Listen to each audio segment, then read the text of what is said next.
Most of us are chasing the wrong things. And I was too. The home, the money, the things that money bought. I didn't think I was chasing the money, but I was. I think I just didn't want to think about myself that way. At any rate, I didn't realize the true cost of all that and that none of it was what really made me happy anyway. It wasn't until I slowed down in a really big way and I reshifted my priorities that I discovered what I really needed and what I wanted in my life and what made me happy. So today I'm sharing 5 surprising things that I learned when I took steps to radically slow down, and why you too just might find your own joy hiding in unexpected places as well.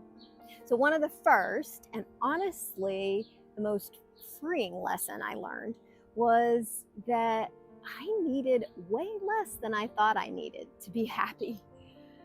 I don't need a home that people walk into and say, wow, you've got a really beautiful home. I just need a home that's simple, that's comfortable, that lets me feel cozy and at ease. I don't need a closet full of clothes and shoes and purses and accessories and all of that. Don't need a new car. I've also found time and again that when I let go of some of the physical things in my home, I just feel lighter and freer and less anxious. And speaking of feeling lighter, the second thing I've realized is that you don't get penalized by the email police if you don't check your email after hours, on the weekend, and even every day. Talk about lifting a weight off of your shoulders. I had really let email control my time way too much. And I found the truth is that most emails really don't need a lightning fast response. And a lot of them don't even need a response at all, for that matter. Once I started protecting my time a little better this way, I noticed something else. I really did have time to sit and listen to the people that are important to me. I just had to make them a priority. They actually were a priority to me, but I just kept moving other things that were less important in front of them. It's hard to remember sometimes that work will always be there, but the people that you love may not. And I didn't used to think that I would just enjoy sitting around shooting the breeze with someone, but now I realize the reason that I didn't enjoy it before was really more because I was letting myself feel guilty about things not getting done. And when I let go of this incessant need to always be accomplishing something, connecting with people, it just became a lot more fulfilling.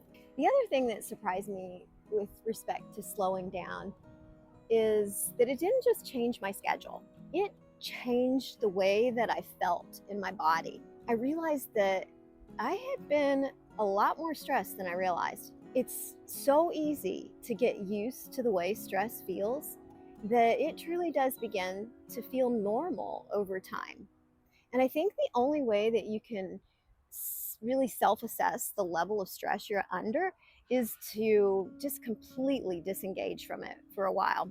And by this, I don't really mean just, going on vacation for a week, because a lot of times then you're spending all this time running around trying to see the things you're going on vacation for. And I think 1 week's vacation really just isn't enough to completely down regulate your nervous system. You spend the first few days letting go of work and the things you had to do at home. You spend the last few days thinking about what you need to do and begin to start doing again once you get back. So you might get 1 or 2 days of really stepping away from everything. I remember the first time I took a 2-week vacation, and I was really surprised at the difference. So I quickly became a really big believer in the value of having more time off all at once. I read something somewhere not too long ago that was a study by Harvard researchers, and they found that people that participated in practices of slow living actually experienced a 47% reduction in stress markers like cortisol and that type of thing. This really doesn't surprise me. If anything, from my experience, I honestly am a little surprised that the impact of living more slowly isn't actually greater than that. Because when I finally slowed down enough to really feel the difference, it was like my nervous system truly had rebooted. Slowing down just didn't change my schedule and the things that I was doing. It really changed the way I felt inside my own body. And I'm sure my body really appreciated that.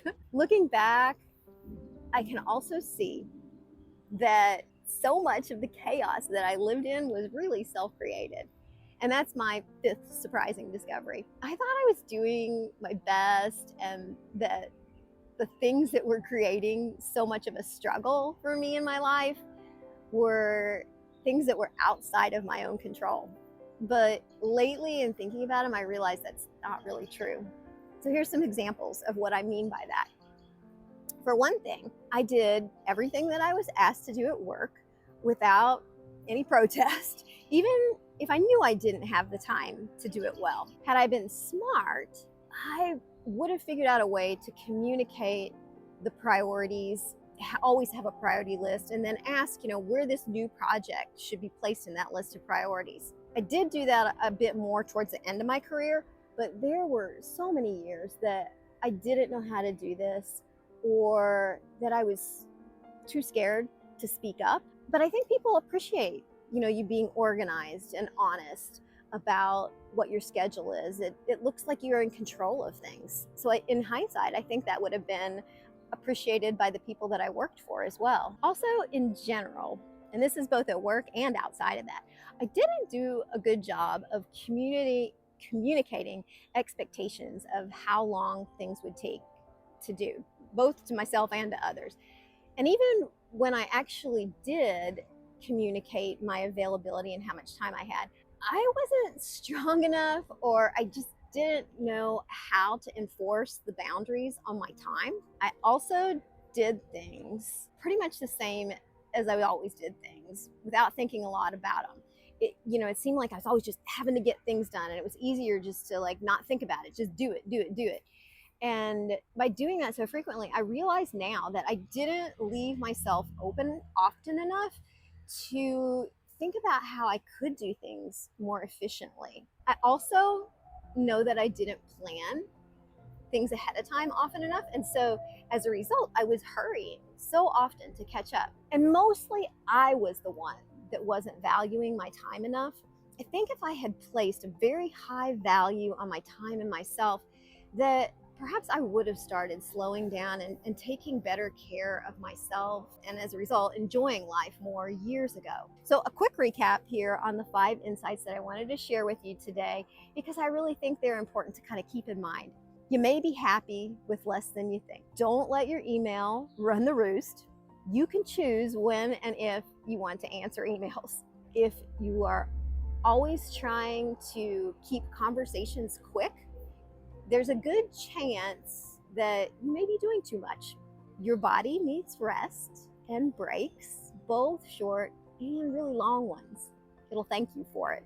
And the last one is look deeply to consider how much of your lack of time is really self-created. What I think I've really learned is that slowing down wasn't just about doing less. It was about becoming more present, about allowing myself more time, more space. And what followed by doing all of that was a lot more contentment, a true feeling that I'm fully enjoying my life. If there's one thing that I hope that you take away from my thoughts here today, it's this. You may very well have everything you need right now to feel deeply happy. It could be that it's just buried under too much doing. So I want to thank you for spending this time with me here today. I would love to hear from you in the comments. Let me know if there's one thing that you could let go of now or do differently to make more space for more presence in your own life. And if you're wondering where to even get started slowing down, you may want to watch this video. And finally, if you've been trying to slow down and it just isn't working for you, don't beat yourself up about it. It honestly took me years to figure out how to make it work well for me. And that's why I spent the time to create my slow living project. It's a one-on-one coaching program to help you get from where you are today to a slower, more meaningful life in easy, actionable steps. So if this is something that you'd like to find more out about, there is a link in the description that you can see my calendar and we can set up a call and chat about it. So I hope you have a beautiful week, friends, and I'll see you next time.